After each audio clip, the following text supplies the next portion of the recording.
Monsieur le recteur, quel plaisir d'être aujourd'hui invité au sein de l'université. J'en profite d'emblée pour remercier le comité des alumni de m'avoir désigné comme alumnus 2020 et je remercie le rectorat d'avoir validé ce choix.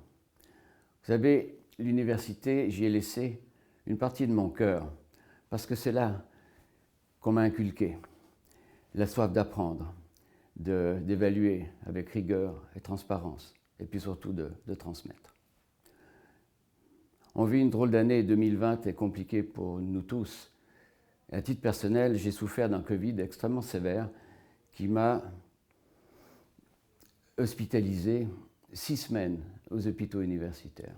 Et j'ai failli mourir, je dois ma vie en réalité à la proactivité de cette institution et puis à la qualité des soins des équipes de mes amis Arnaud Perrier et Jérôme Pugin.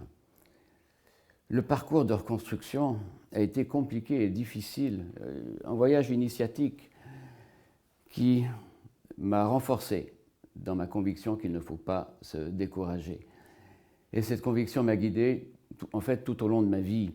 Jeune, à 30 ans, sur des terrains de guerre comme chirurgien et ensuite dans beaucoup de pays pauvres, j'ai ouvert les yeux sur toutes les affres des inégalités.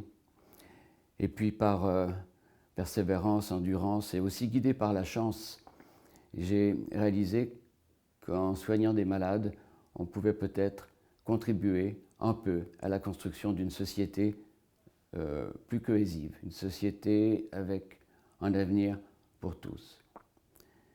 Mais c'est surtout la découverte de jeunes femmes porteuses de fistules obstétricales en Afrique subsaharienne qui a guidé mes 25 dernières années. Rencontrer des femmes meurtries dans leur corps, dans leur âme, des femmes stigmatisées, rejetées, des parias, des maudites. Et pourquoi ?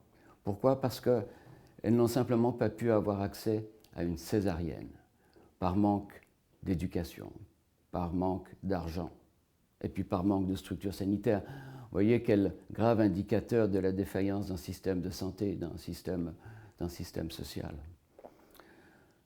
Nous avons mis sur pied un modèle pour s'occuper de ces femmes, un modèle de prise en charge globale qui inclut bien sûr le traitement chirurgical et la formation, mais également le recrutement et le suivi de ces patientes et leur réintégration sociale et économique. Un vrai modèle pour plus de cohésion. Ce modèle, nous essayons de le transcrire sur d'autres pays.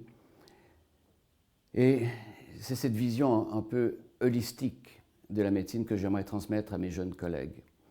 Les inciter à ne jamais cesser d'apprendre, à s'intéresser au monde, à vivre l'action humanitaire et à transmettre.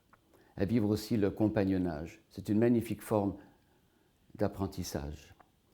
Et la cohésion et la solidarité devraient être les maîtres mots de leur action, de leur carrière, et devraient s'imprégner de cette pensée de Thomas d'Aquin qu'il vaut mieux éclairer que briller et transmettre que de contempler ce qu'on a eu le privilège d'acquérir.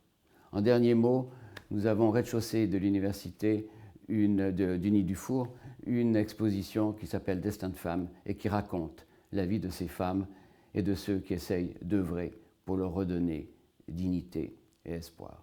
Je vous remercie.